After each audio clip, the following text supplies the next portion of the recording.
No hay mejor terapia que la risa, o eso dice la sabiduría popular, pero incluso algunos expertos avalan esta idea. En los años recientes nunca habíamos recurrido tanto al arte y en especial al cine para paliar el malestar que vivimos en este largo confinamiento por la pandemia. Pero si al humor le agregamos un sentido de mofa sanadora, del dolor e incluso de desafío a la propia idea de la muerte, nos encontramos con un género que el cine de culto ha abordado muchas veces, que es la comedia negra. Esta noche, Leonardo García Atzau y yo haremos una revisión del cine iberoamericano sazonado con humor negro. Y como siempre, vamos a recordar a las y los cineastas recientemente fallecidos. Haremos una revisión a la trayectoria del muy reconocido director español Pedro Almodóvar.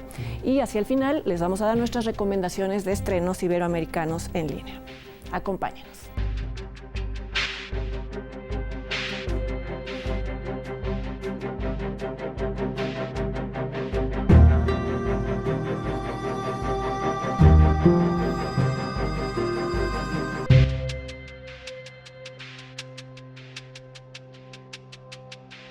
¿Qué tal? ¿Cómo están? Qué bueno que nos acompañen una vez más aquí en Encuadre Iberoamericano. ¿Cómo estás, Leonardo? ¿Qué tal, Fernanda? Pues aquí resistiendo, intentando llevar las cosas lo mejor posible y por lo mismo, como ya decía hace un momento en la introducción, pues decidimos abordar un género que es difícil de definir, de delimitar, no sé si estás de acuerdo, que es el humor negro, porque claro. no es propiamente sátira, no solo sátira, no es solo sobre la muerte, sino cualquier tema serio que sea tratado de manera burlona, califica como humor negro, ¿no? Sí, pero ahora, no, yo creo que sí tiene que ver mucho con la muerte, ¿no? Con lo que Básicamente sí tiene un fuerte significado la muerte en el humor negro, ¿no? Porque creo que es de lo que se supone que más le tememos o que está siempre mal reírte en momentos en donde hay un cadáver, por la razón que sea, ¿no? Solemnidad. Implica solemnidad. Entonces el tratar un cadáver o una muerte o un... Como los temas sacros son los que los que de pronto un director dice que puede reírse. La religión, supongo que también se puede considerar. También se presta el humor negro, sí, claro. Lo digo porque no sé a ti, pero a mí me costó trabajo a la hora de preparar este programa, de limitar y decir esto sí, pero por ejemplo, esto no, farsa política no es humor negro. Por ejemplo, pensaba en las películas de Luis Estrada y no es propiamente humor negro porque está, de alguna manera, es aceptado reírse no reírse, pero bueno, vemos el narcotráfico como algo negativo y entonces reírnos de lo grotesco que puede resultar un narco no estás desacralizando nada, ¿no? No, claro. Entonces sí. Bueno, también tiene que ver con culturas, ¿no? Yo creo que hay culturas que sí están más inclinadas a ejercer el humor negro, por ejemplo, la británica o la española, ¿no?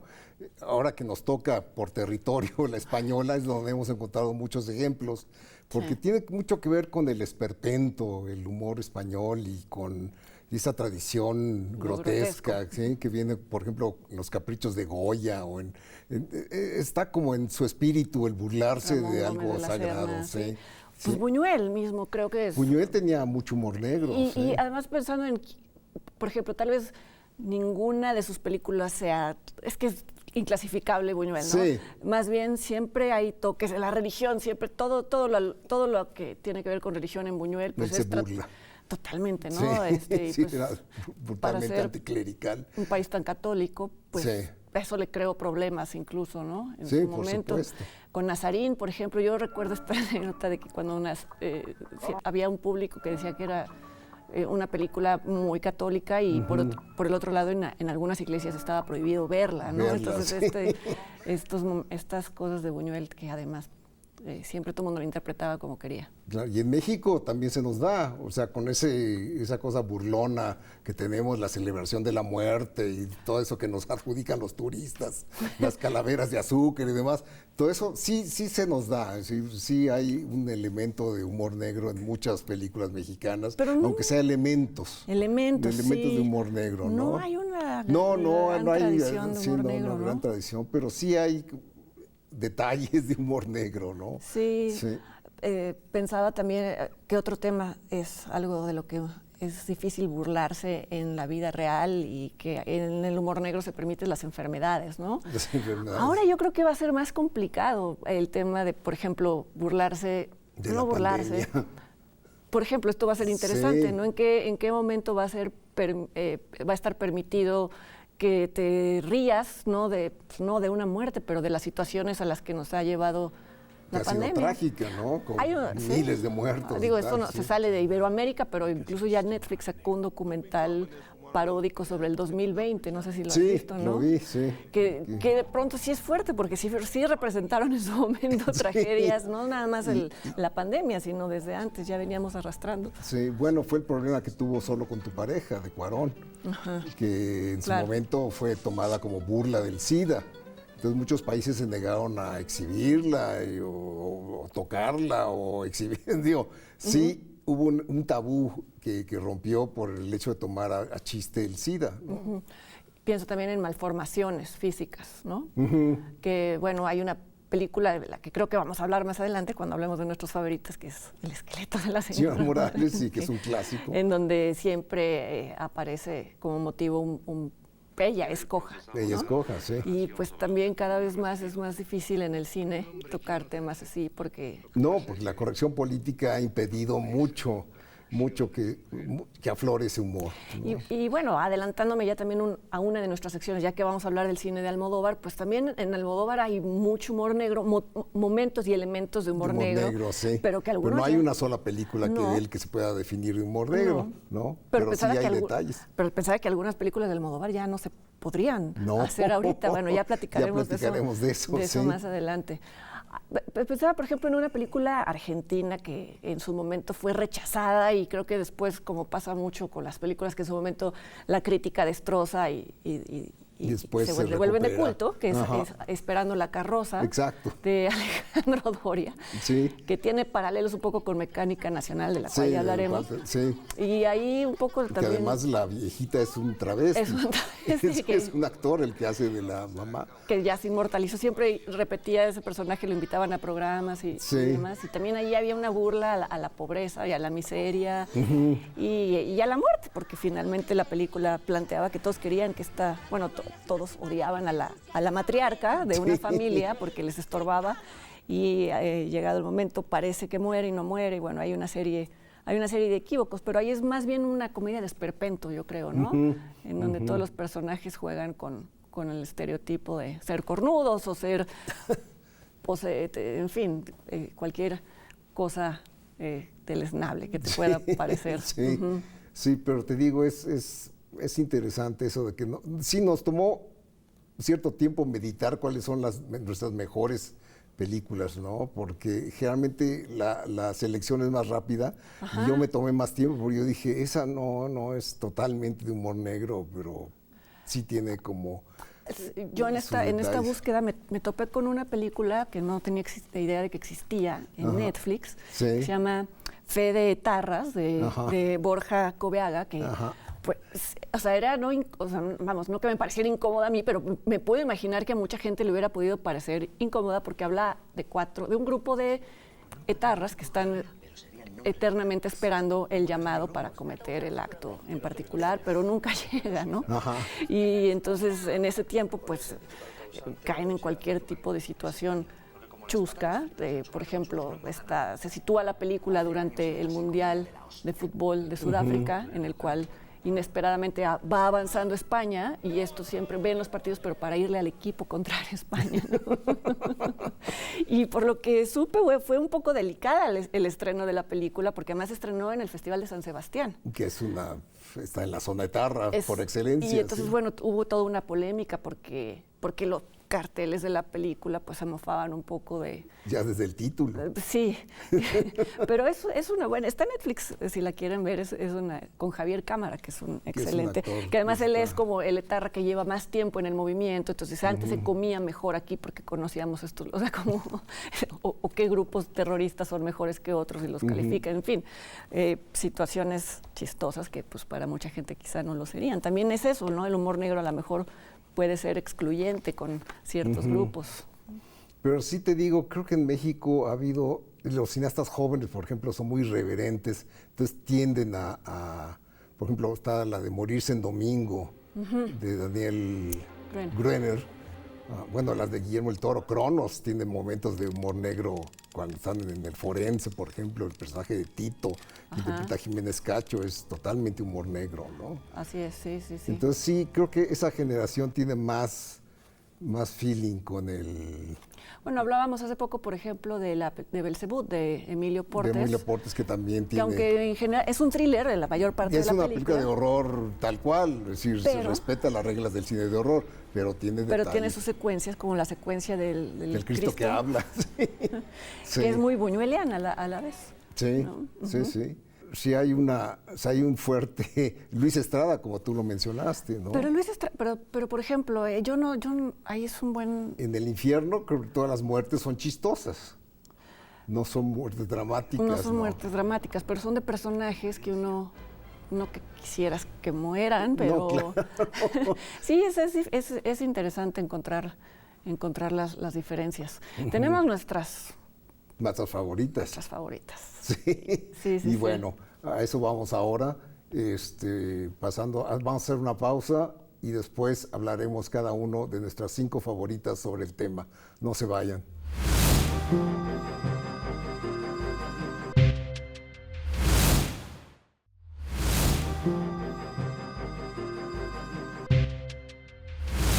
Bueno, pues ahora vamos con lo que consideramos que son las mejores películas de humor negro en el cine iberoamericano. ¿Cuál es tu quinta, Leonardo? Mi quinta es El Día de la Bestia, de Alex de la Iglesia, que la volví a ver, es una película muy simpática, a pesar de que trata el tema del satanismo y el nacimiento del anticristo, precisamente, que va a traer el fin del mundo, y es un cura el que trata de encontrar cuál es el lugar específico. Él sabe que es la fecha, que es de Nochebuena, donde van a hacer el anticristo, pero no sabe dónde. Y toda la película es su averiguación para encontrar el lugar y matar al anticristo, ¿no? Pues Alex de la Iglesia también podríamos decir que es un director que... Lo hace muy al exceso.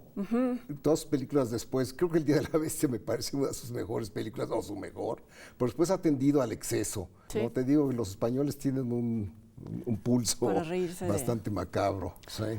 Pues mi número 5 es la película El Verdugo de Luis García Berlanga, que bueno, pues habla de que es todo en realidad es pues una crítica a la España franquista. Un alegato en contra de la pena de muerte, digo, disfrazado, pero es totalmente en contra de la pena de muerte, cosa que el franquismo, la censura franquista no detectó, porque lo hubieran prohibido. No, pues es que también eso, que también es algo muy propio de muchos directores, usar estas alegorías como para poder criticar regímenes que no se podría hablar de ellos de otra manera en el cine, ¿no? Entonces, bueno, pues como lo indica el título, es la historia de un verdugo profesional, por decirlo así. Sí, que quiere heredar su chamba porque ya está muy viejo, ya se quiere jubilar y quiere que su nuevo yerno lo sustituya en el cargo. Sí, y además pues también es esta cosa de heredar hablando de la España franquista, ¿no? Heredar la profesión de matar, un poco a cambio de los beneficios que puedes tener si estás cobijado por un régimen. Exacto. Sí, y Franco la recomendaba, creo, era una película que era que sí, a veces también estas ironías, ¿no? Que no nada más no detectan, sino que les divierte. Sí, es un caso, bueno, aquí hay que mencionar al guionista, que es Rafael Azcona, gran colaborador de Luis García Berlanga, colaborador de Marco Ferreri, colaborador de Saura, y fue yo creo que si no el mejor guionista que ha habido en ese periodo del cine español, porque supo encontrar siempre la manera de decir cosas muy, muy al borde, incisivas, de manera que la censura la dejara pasar, ¿no? Era muy bueno para las metáforas y las alegorías, y además con un sentido del humor muy negro, ¿no? De él hay muchos guiones que son como Tamaño Natural, también de Luis García Berlanga, donde un hombre se enamora de su muñeca, su muñeca, no era inflable, pero era una muñeca de goma. Hay una película gringa reciente así, ¿no? Sí, pero esta se adelantó por muchos años. Sí, por eso estoy pensando que podría haber sido el antecedente, ¿no? Sí, que se enamora de su muñeca Tamaño Natural, ¿no? Y así muchas de Berlanga, todas con ese detalle de humor negro que se les daba bien. Lars and the Real Girl, porque si no me quedo con la cosa de que no dije cuál película. Exacto. Pero bueno. Con Ryan Gosling, ¿no? Así es, ¿sí? Sí, me parece. Pues mi ¿Tu cuarta? Mi cuarta es Mecánica Mecánica Nacional, dirigida por Luis Alcoriza. Luis Alcoriza, que era español también. Que era español y que además pues, fue muy cercano a Buñuel, ¿no?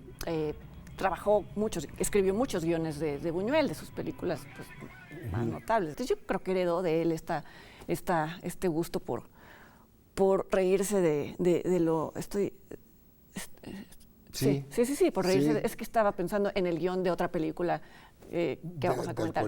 Sí. Ajá, sí, pero bueno, esta es una película Mecánica Nacional, que creo que es la que mencionaba que tiene ciertos paralelos con Esperando la carroza, ¿no? En el sentido de que habla de hecho, el costumbrismo mexicano llevado al extremo. La última secuencia es la más negra, que es cuando se muere la Mater Familias, que es Sara García, nada menos. Que además Sara García siempre había hecho estos papeles de abuelita, dulce y demás, y aquí es una abuelita que se la pasa diciendo malas palabras y que se la pasa comiendo y por eso se muere de una congestión. Sí. Y pues es un retrato de las muchas capas de la sociedad mexicana, se reúnen todos para ver una carrera de autos, y pues sucede todo lo que puede pasar cuando hay mucha gente reunida y alcohol y todo.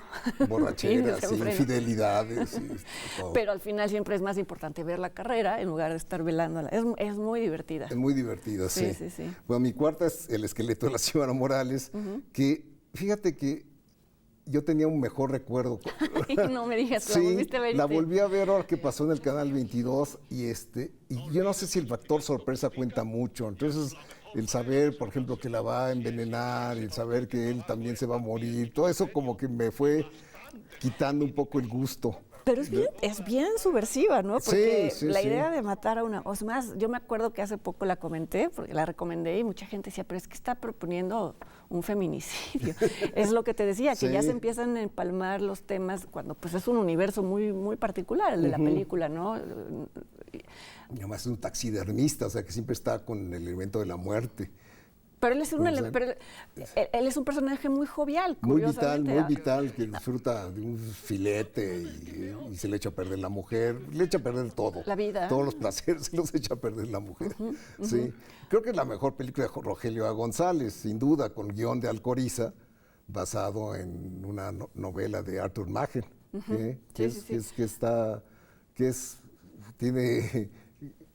tiene un fuerte raigambre literaria, digamos, en la premisa, ¿no?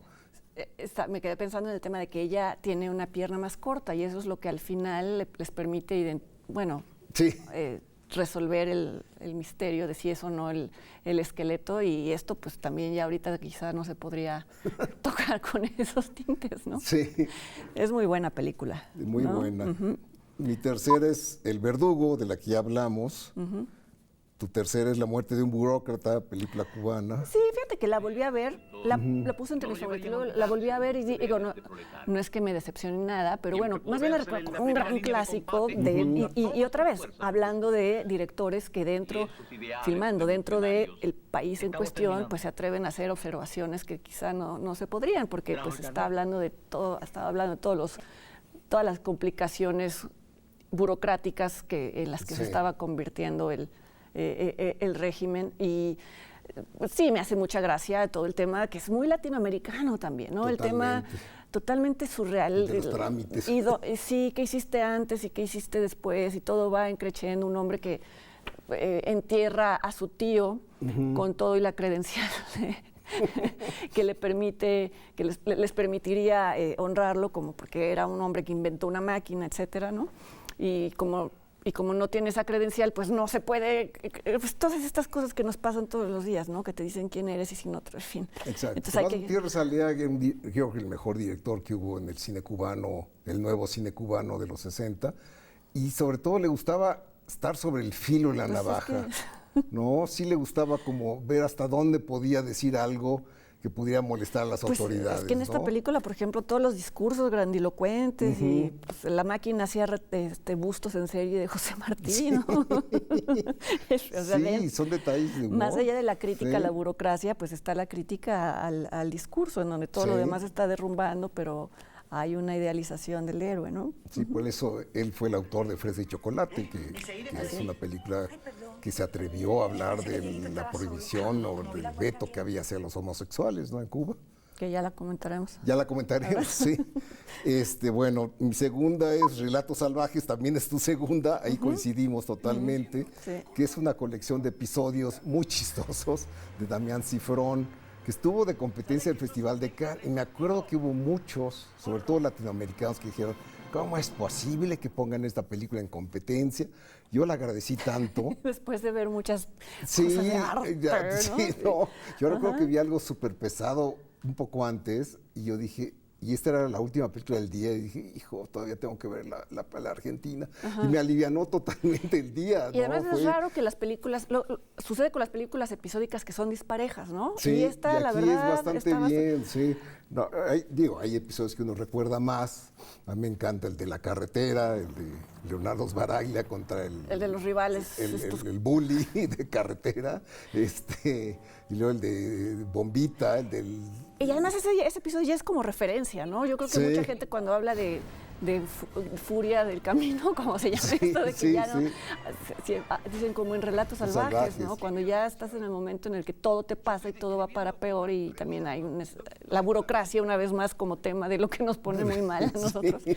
Y hay luego está una el episodio- venganza. El episodio de la boda. A mí es el que más me gusta. Sí, que Sí, es muy sí. chistoso. Sí, sí, sí. También, donde una novia se venga de las infidelidades de su recién marido.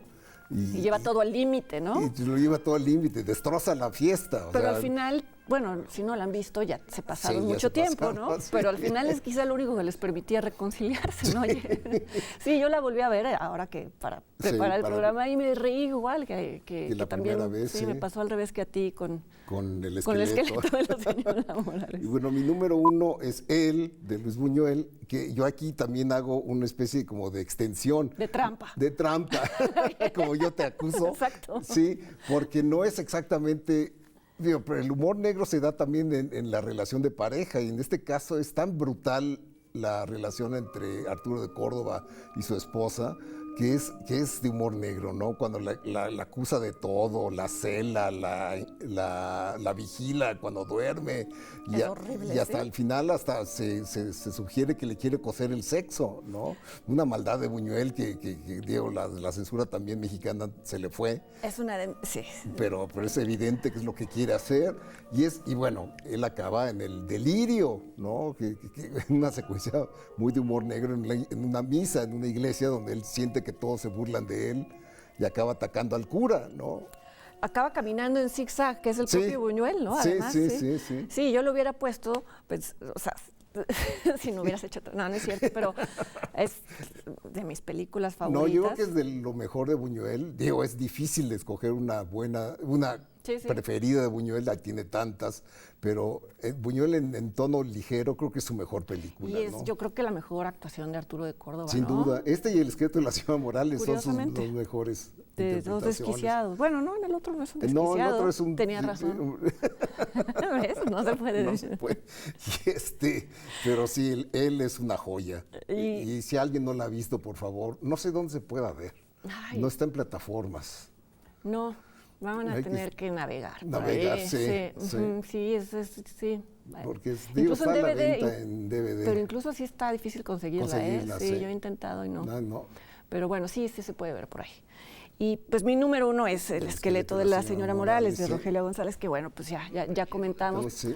Porque además está muy bien filmada, ¿no? No es nada Muy más bien el guión filmada, de Alcoriza, sino este interior de la casa, en donde, como bien decías, hay esqueletos, porque él es taxidermista, y están los animales, hay sombras, es como una especie de expresionismo muy bien logrado. Mexicano, expresionismo mexicano, sí. Y sí, yo creo que es una de las mejores películas del cine mexicano en general. No solo en comedia, sí. Ujú. Entonces, bueno, Bueno, y esas esas sí son- se pueden ver, esa sí se puede ver, ¿no? De hecho hay una... Te digo, pasó hace poco en Canal 22. Y de hecho hace poco se restauró la copia Sí. en DVD y entonces se puede incluso Se puede, conseguir ajá. comprar la copia restaurada. Ok. Bueno, vamos a hacer una pausa y volviendo vamos a hacer una revisión de la amplia filmografía del director español Pedro Almodóvar. Quédense con nosotros.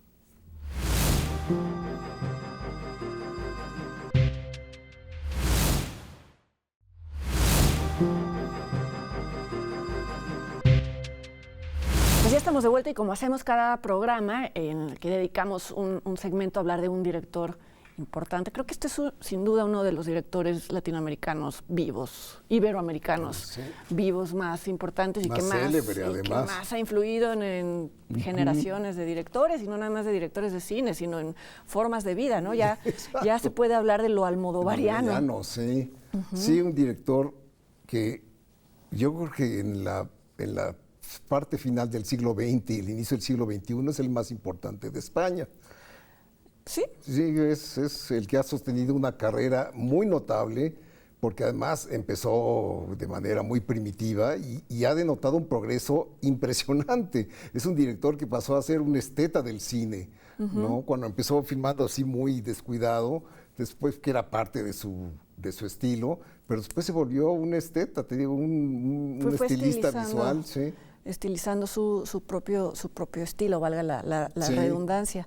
Fíjate que es curioso porque a él, todos creo que lo asociamos con el director de la movida española, y es algo que él rechaza categóricamente. Sí. Bueno, las primeras dos es innegable que era un fenómeno ad latere de la movida española. Pues sí, ¿no? En el momento en el que todo se puede, después de décadas en donde nada se podía. Entonces son dos películas guarras. Sí, son guarras, sí, y voluntariamente, orgullosamente guarras, ¿no? Donde hay de todo, hay una mujer se orina sobre otra, hay violaciones y que no pasa nada, ¿no? O sea, con la violación es como parte del chiste, es cosa que también es ahora políticamente incorrectísimo, ¿no? Empieza, yo creo que a encarrerarse cuando hace esta película sobre las monjas, ¿no? Entre tinieblas. Entre tinieblas. Sí. A encarrerarse con una crítica que va a seguir a lo largo de toda su carrera, que él, pues él se crió en educación católica, sí. Evidentemente. ¿Te fijas cuántos directores ha influido la religión, la Iglesia sí. católica? Pues Buñuel fue otro, ¿no? Ya sea porque los dejó con muy malos recuerdos de infancia o porque no logran entender ciertos misterios y demás. Pero bueno, Almodóvar pues siempre ha dicho y en todas sus películas habla de eso, ¿no? De cómo... No, y esta película es sangrienta, digo, hay dos monjas, una se llama Sor Estiércol, la otra se llama Sor Rata del Callejón. Tiene un amante y bueno... Y otra se mete en heroína y en fin, todos los posibles creo que tuvo perversiones. cierto, no he leído mucho, pero sí tuvo cierto rechazo en ese momento por algunos grupos, necesariamente, ¿no? En España. Tendría que haber pasado, porque sí. hasta la fecha pasa, ¿no? Sí. Todavía hay quien ve mal que se hable mal. Y sí, bueno, y ahí aparecen además sus actrices favoritas, Cecilia Roth, Carmen Maura, Marisa Paredes, Chus Lampreave, la inmortal Chus Lampreave, que a mí me hace muchísima gracia. Es un personaje que bueno, era del cine español tradicional previo, pero en Almodóvar encontró como su nicho más chistoso, ¿no? Y bueno, y al año siguiente hace una de sus películas ya también más importantes, creo, ¿no? ¿Qué he hecho yo para no. ¿Qué he hecho yo para merecer esto? Esa de hecho lo dio a conocer. Yo recuerdo que estuvo en una semana de cine español que pasó en la Cineteca y alguien me dijo, esa película está muy mal hecha, pero es muy chistosa.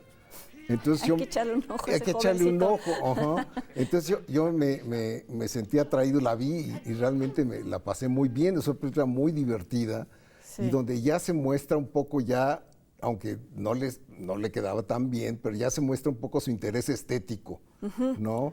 Carmen Maura es una asistenta, como llaman en España las empleadas domésticas, ¿no? Sí. Y convive en su trabajo pues con una serie de personajes, uno más excéntrico que el otro, pero además tiene yo la vi hace poco, tiene un final no triste, pero bueno, ¿cómo decirlo?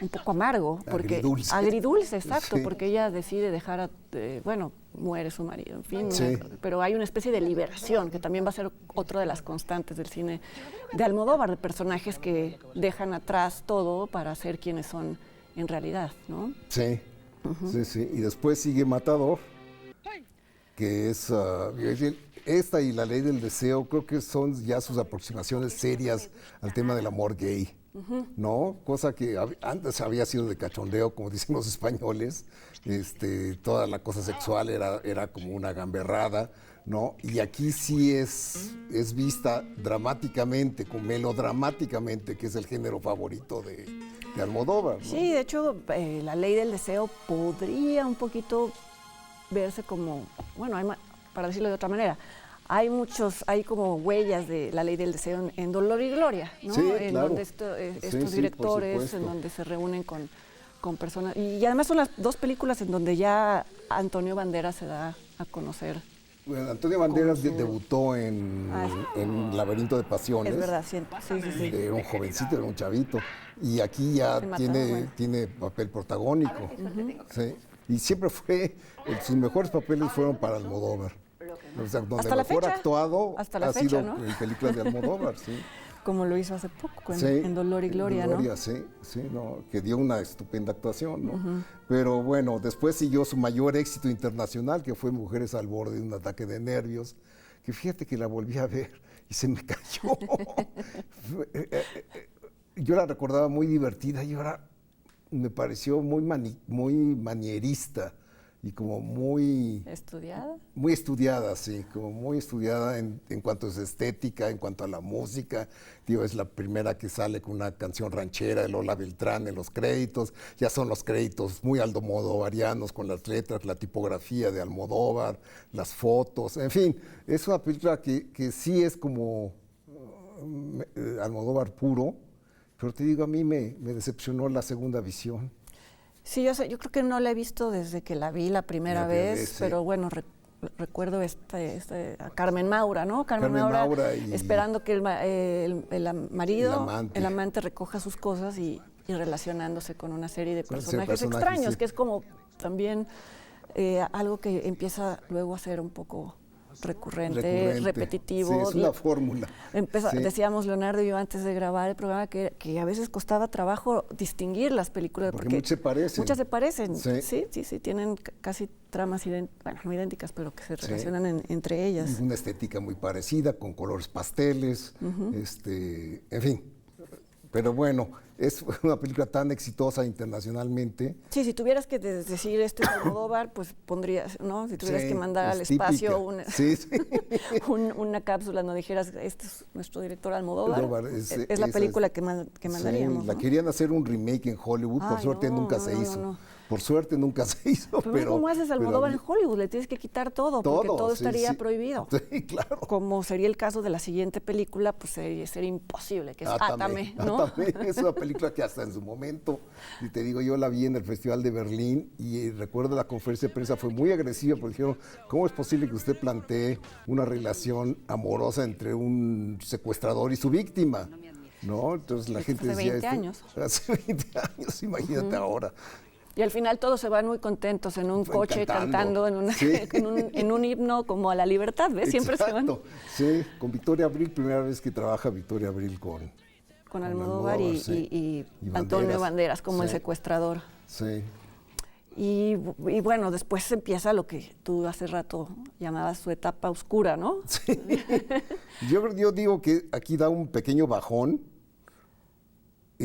Formada por 3 películas, Tacones Lejanos, Kika y La Flor de mis secretos. Son 3 películas que no me satisficieron en su momento. No sé, no las he revisado. No sé si crecieron, porque luego también pasa eso, que las películas que a lo mejor esperabas tiene su culto, algo. Tacones Lejanos, ¿no? Por todo el tema de Miguel Bosé y de el travestismo y Marisa Paredes. O sea, hay como por escenas...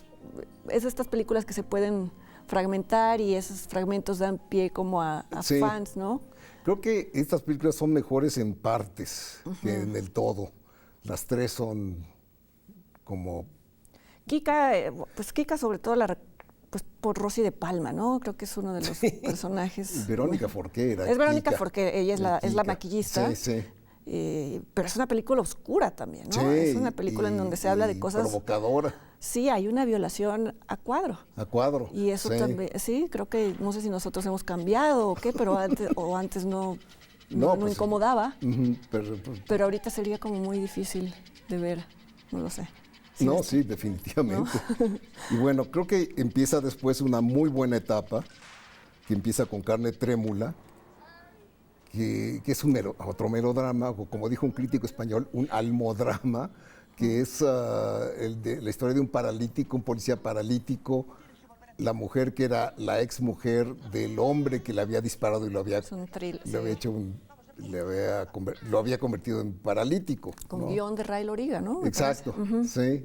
Sí, entonces es una película debut de Javier Bardem en el cine de Almodóvar, y creo que es una película que otra vez hay esa mezcla de humor y también de sentimiento, de emociones, porque para eso Melodrama Almodóvar, extremo, ¿no? sí, Almodóvar es muy bueno para tener esas mezclas de emociones, ¿no? Por un lado son películas que tienen su lado chistoso, pero por el otro lado también son conmovedoras, ¿no? Sí, sobre todo en donde se refiere a su madre, ¿no? En Todo sobre mi madre, sí. Que es un tema, otro de los grandes temas de Almodóvar, que como sabemos tuvo una relación muy estrecha De su mamá. con su mamá. Entonces muchas películas hablan de madres que pierden a sus hijos, como es el caso de Todo sobre mi madre. Cecilia Roth nuevamente. Que ve morir a su hijo de 17 años, entonces vuelve a su pasado para buscar al padre del hijo, pero en el camino se hace amiga de Marisa Paredes, que es una actriz de teatro. El teatro dentro del teatro, el cine dentro del cine, también están presentes en todas las películas. Y luego hablé con ella, que también es una película de un tema que podría ser escabroso, ¿no? Porque son dos mujeres que están en coma y los dos hombres que las cortejan, o ¿cómo se le podría decir? Sí, las cuidan, ¿no? Que están al pendiente de ellas. Fíjate cómo cambian los tiempos. Yo me acuerdo cuando la vi, no me brincó nada, pues, o sea, vamos, el hecho de que en tanto las aman, pues una de ellas es Leonor Watling, ¿no? Leonor Watling. Y Javier Cámara es el enfermero. Pues tiene relaciones con ella, pero ella está en coma. Y el otro es Rosario Flores. Exacto. Y no me pareció algo que hubiera... Pues ahorita diría esto va a incomodar, ¿no? En ese momento me pareció, qué bonito. Yo creo que es uno de los valores de Almodóvar, es que toma riesgos. Sí, ¿no? Y no lo ha, en esta película, por lo menos a diferencia de en Kika sí es incómoda desde siempre, ¿no? En esta película, por alguna razón, el momento de la historia que te lleva ahí no lo hace verse como algo que te puede escandalizar, ¿no? Sí. Pero es una película, a mí me gusta hablar con ella. A mí me gusta también. Sí. Y bueno, sigue La mala educación, que es una película problemática, digamos. A mí me gusta mucho. ¿A ti te gusta mucho? A mí me parece que al final se empieza como a desarmar, ¿no? Es una película que creo que no es del todo sólida todo el tiempo, pero tiene cosas muy buenas. Bueno, hay dos mexicanos en el reparto, Gael García Bernal en el papel del principal, y Daniel Jiménez Cacho como un cura lascivo. Pederasta, sí. Además, bueno, cuenta Gael que él sufrió mucho en esa filmación porque... Lo maltrataba Almodóvar, sí. Bueno, lo hacía repetir. Sí. 30 veces pasar por una puerta, ¿no? Sí. Sí, la relación no fue cordial. Yo recuerdo en la conferencia de prensa de Cannes que los dos estaban presentes, pero no se dirigían la palabra. O sea, uno contestaba sus respuestas, pero nunca volteaba a ver a Almodóvar, nada, no había diálogo. Acá, ¿no? Sí. Pero lo hace muy bien, Gael. Está muy bien, es uno de los mejores papeles, sí. Y bueno, Volver es una de las películas en donde ya hay, otra es el tema de la madre. Es emblemática también de Almodóvar, también es de cápsula, ¿no? De cápsula de tiempo. De cápsula que mandarías. Sí. Con una estética muy neorrealista. Sí. Penélope Cruz en uno de sus mejores papeles. Y con elementos sobrenaturales, ¿no? Porque regresa el fantasma de la madre. ¿Te gusta muchísimo? A mí me gusta mucho, sí. ¿A ti no? No sé. No sé si la recuerdo. Yo la recuerdo muy bien. Okay. La vi en Cannes y bueno, fue por enésima vez, porque además Almodóvar es el único cineasta español que existe para el Festival de Cannes. O sea, no hay otro cineasta, no ha habido otro que haya competido en la oficial. ¿De verdad? De verdad, en años no ha habido otro cineasta en la competencia. Sí ha habido en otras secciones, pero en la competencia el único y aquí nuevamente se decía, va a ganar la Palma de Oro. Y no se la ganó. Siempre es como... Sí, es invitado a la fiesta, pero no lo dejan comer el pastel. Los abrazos rotos, pues es otra vez el tema del director de cine. Que a mí esa película que se me borró. Yo debo decir que no me dejó un recuerdo profundo. Yo más o menos, un director ciego. Sí, recuerda eso su pasado. Sí, pues se me confunde con la de Woody Allen. Que nada que ver. Ciego, nada que ver. La piel que habito sí es muy memorable porque es muy particular dentro del cine de Almodóvar. Es muy diferente, intentó un registro diferente de thriller, película de horror. tiene un homenaje a Los ojos sin rostro de Frank Yu. Y es una película que también a mí me parece que al final se le va de las manos. Sí, yo me acuerdo que no logré entrar al tono, que era una película de terror, pero también un poco riéndose del mismo género, sí, con este científico jugaba un loco. poco la carta del camp, ¿no? Entonces eso me sacó, pero no sé si la volviera a ver, tal vez. Elena Naya estaba muy bien como la paciente, como la mujer que hace que es el conejillo de indias de Banderas. Antonio Banderas. Sí. La siguiente es horrible. Perdón, sí. Yo sé que hay un mexicano actor. José María Yaspi, pero sí hay que mencionar la peor película de Almodóvar es Los amantes pasajeros. Y fíjate que teníamos expectativa, bueno, porque era como un regreso a sus inicios, ¿no? La comedia loca y la comedia desenfadada, pero no le salió. No pudo recuperar esa frescura que tenía sus dos primeras películas. Y sí, es muy mala, muy mala. Que nos perdone. Si alguien está en desacuerdo, pues luego ya nos dirán. Nos dirán, sí. Y la segunda, la que sigue, que fue Julieta, pues, dividió, ¿no? Dividió.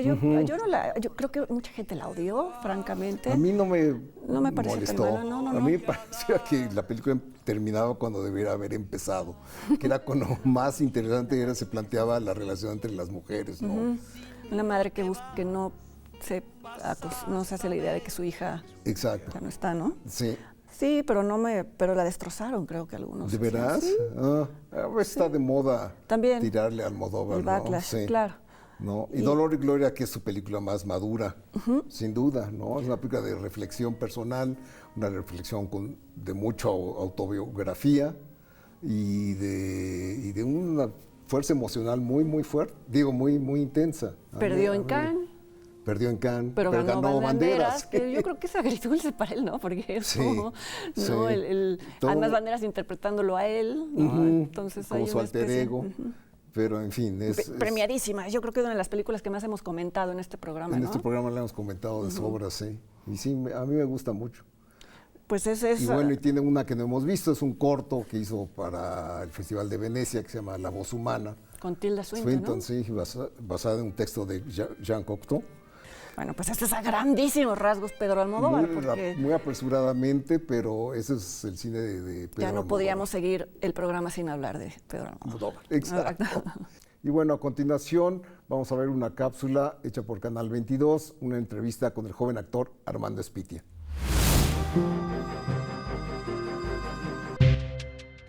Hola, soy Armando Espitia y soy actor. He trabajado en películas como Eli de Amar Escalante, Nuestras Madres de César Díaz y Te llevo conmigo de Heidi Ewing.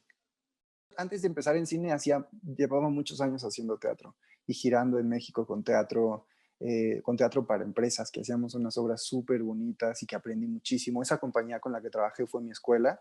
Eran todos actores mayores y yo era la mascota.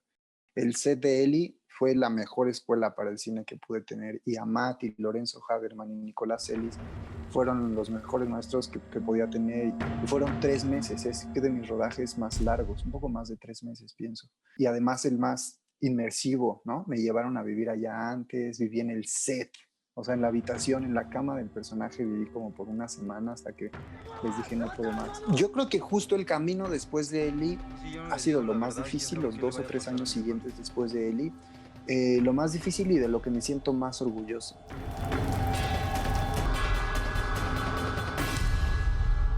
Nuestras Madres es belga y francesa y guatemalteca.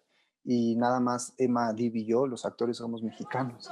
Y además la película en sí para mí representa esta nueva forma en que las sociedades están construidas, ¿no? Mi director es guatemalteco, pero también es belga, y la película está financiada por Bélgica, pero se filma en Guatemala, con actores mexicanos, con crew de todo el mundo.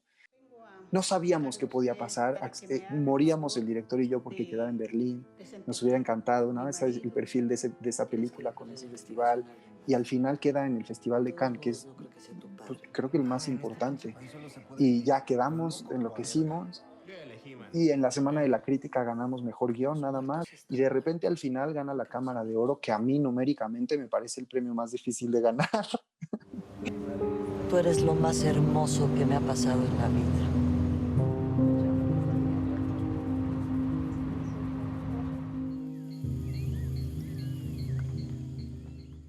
Inmediatamente nuestras madres dice, I carry you with me, te llevo conmigo. En esta película estamos hablando de un personaje o dos personajes protagónicos homosexuales que están viviendo una historia de amor, que para mí es el tema de los temas principales, la historia de amor entre ellos dos y la historia de amor de un personaje con su familia, con su lugar de origen, con sus raíces, con su hijo, con sus sueños, todo este amor, amor, amor que mueve al personaje. Sí o sí se tocan otros temas sociales como la migración, como la homofobia, como los derechos de la comunidad LGBT, como la experiencia migrante en los Estados Unidos. También para mí habla de cómo la educación sobre la diversidad avanza de generación en generación.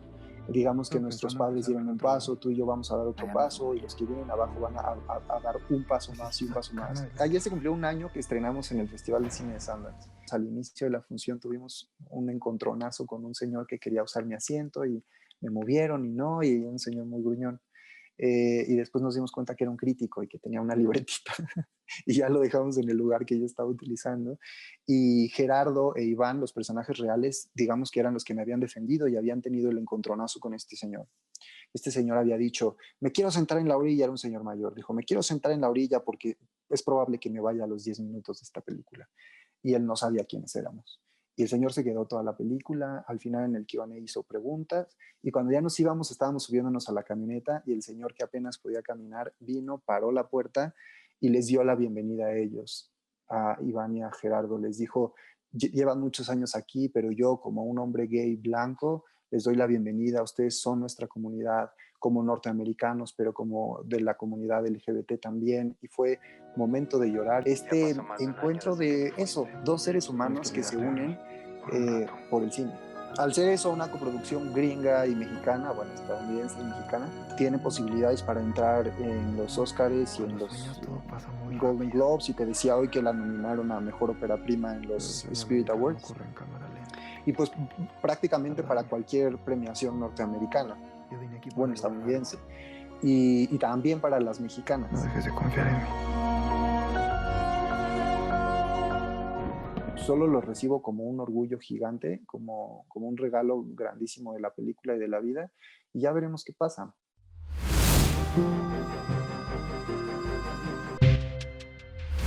Y bueno, no se vayan, ahorita que volvamos vamos a tener nuestra sección In Memoriam, en honor de los cineastas que han fallecido recientemente. Vamos a hablar del cine iberoamericano, que ha tenido presencia en distintos festivales, y haremos algunas recomendaciones en línea.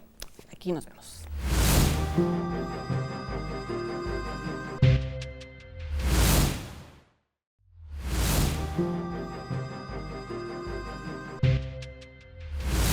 Y bueno, vamos a recordar algunos cineastas, presencias cinematográficas que nos han dejado en este pasado mes. Uno de ellos es el actor José Ángel García, que tuvo muy leves participaciones en el cine, muy pocas. Básicamente es un actor de teatro y de televisión. También dirigió televisión. Mucho. Telenovelas, muchísimas. Telenovelas, sí. Sí. Sí. Y bueno, es conocido también por ser el papá de Gael García Bernal. Sí, yo lo recuerdo sobre todo en cine por su papel en Los motivos de luz. En Los motivos de luz, que era el cura que abusaba de luz y Lila, que le metía todas estas ideas sobre el cielo y, en fin, que después... El infierno y todo eso. El infierno, sí, era él. Era él, sí. Pero no murió de COVID, hay que decirlo. No, murió de fibrosis pulmonar. Ahora que todo el mundo... Sí, y bueno, está el técnico de sonido, René Ruiz Cerón, un sonidista por cuya consola pasó una infinidad de películas, ¿no? Ganó un Ariel de Oro precisamente por su trabajo constante en el sonido del cine mexicano. Por mencionar quizá las más conocidas es Solo con tu pareja, Dólar Mambo de Leduc, Miroslava de Pelayo, muchísimas películas tuvieron el toque de René Ruiz Cerón. Y finalmente vamos a hablar de dos directores cubanos que fallecieron, uno más veterano que es Enrique Pineda Barnet, tiene varias películas. Yo recuerdo sobre todo La Bella de la Alhambra, que sí se exhibió en México, en una muestra incluso. Y que fue, bueno, ganó un Goya, fue nominada a los Oscars, bueno, fue todo un suceso, cosa que no suele suceder con el cine cubano. Bueno, no, fue su película más famosa y la más celebrada. Y bueno, también está Juan Carlos Tavío, que en un momento dado se le consideró como el heredero de Titón, de Tomás Gutiérrez Alea, porque hizo, entre otras cosas, fue su colega, fue el director que le ayudó a terminar Fresa y Chocolate y Guantanamera, porque Gutiérrez Alea ya estaba muy afectado por el cáncer, entonces estaba muy débil, y el que lo ayudaba en el set era Juan Carlos Tavío. Y, pues, y además, bueno, en el sentido de que hablamos también poder hablar de temas espinosos, ¿no? Pues Sí, Fresa y Chocolate era muy incisiva. Muy incisiva, y incluso las propias películas de Tavío, por ejemplo, Se Permuta, hablaba de lo difícil que era conseguir un espacio en La Habana, ¿no? Un espacio habitable. Entonces sí, había también ese lado crítico, disfrazadito de comedia, pero ya vimos como eso es una muy buena estrategia para colar temas Fresa y incómodos. Chocolate marcó a toda una generación. Totalmente, ¿no? totalmente, sí. Sí, era novedosa incluso, o sea, para la comunidad LGBT, no solo hablando del cine cubano, sino en general. Yo creo que fue de las primeras películas que abordaron el tema de esa manera. Era muy buena película. Sí, y también hizo El elefante y la bicicleta con guión de Eliseo Diego. También recuerdo que son comedias muy simpáticas, las vi hace un montón. Incluso Tavío vino, porque Se Permuta se exhibió en una semana de cine cubano en la Cineteca, y él vino y ahí lo conocí, que era un tipo muy amable y muy... Como, bueno, no hay cubanos no simpáticos, ¿no? La simpatía se les da muy fácilmente. El Cuerno de la Abundancia hablaba de estos herederos en espera de una de estas herencias que parece que siempre va a llegar, y no todos entonces dejaban sacar un poco su lado capitalista, lo cual, hablando y participó con un segmento en 7 días en La Habana, en donde varios directores contribuyeron con una peliculita. Esa también fue bastante vista, ¿no? También Lista de Espera, que era también sobre un camión que nunca pasa. O sea, están una metáfora de todo. Exacto. Están los pasajeros ahí esperando, y ahí se da, básicamente la película se sitúa, hasta donde yo recuerdo, en la estación de camión donde no pasa el famoso.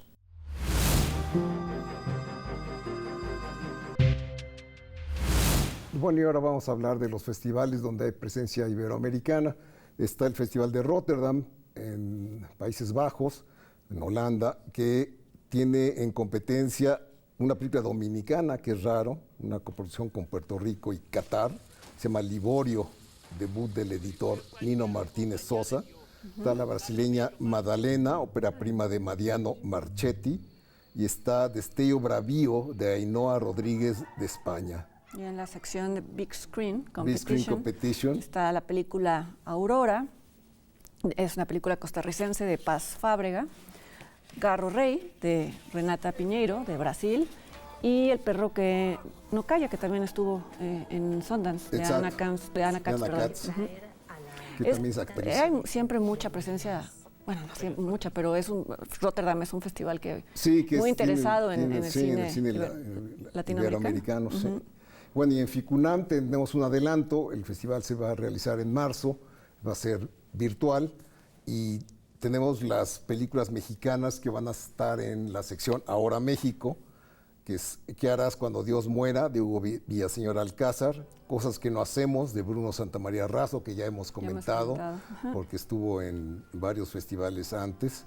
La Mami, de Laura Herrero Garbín, que estuvo en Morelia. 499, que es un documental, ¿no? Híbrido. Es un híbrido, es una ficción de un conquistador en tiempos modernos. De Rodrigo Reyes. Rodrigo Reyes. Los Plebes, de Manuel Mazú y Eduardo Giralt Brun. Ciudad, de Carlos Rossini, que es fotógrafo, en colaboración con Maya Godet, Julio Hernández Cordón y Nuri Ibáñez. Debe ser interesante con tantos autores connotados. Sí. Y Blanco de Verano, que es una película que nos gusta mucho, que obtuvo un premio en Sundance, de Rodrigo Ruiz Patterson. Ricochet, que también estuvo en Morelia, de Rodrigo Fiallega. Y Los Fundadores, de Diego Hernández. Sí. Y bueno, de los Goyas no podemos decir todas las nominaciones, porque ya hablaremos de las premiadas cuando ocurra, y solo nos da tiempo a hablar del Goya Mejor Película Iberoamericana. Están El Agente Topo, de Maite Alberdi, que también está para el Oscar. Todas las 4 están nominadas por cada país para el Oscar. Si este es de Chile, El Olvido que Seremos, de Fernando Trueba, aunque es español, la película es colombiana. La Llorona, que ya hemos mencionado. Que a ti te gusta mucho, ¿no? Sí, de Jairo Bustamante, que es de Guatemala. Y Ya no estoy aquí, es la nominada mexicana de Fernando Frías de la Parra. Pero todas, curiosamente, también nominadas para el Oscar. ¿Tienes idea de cuándo se anuncia el...?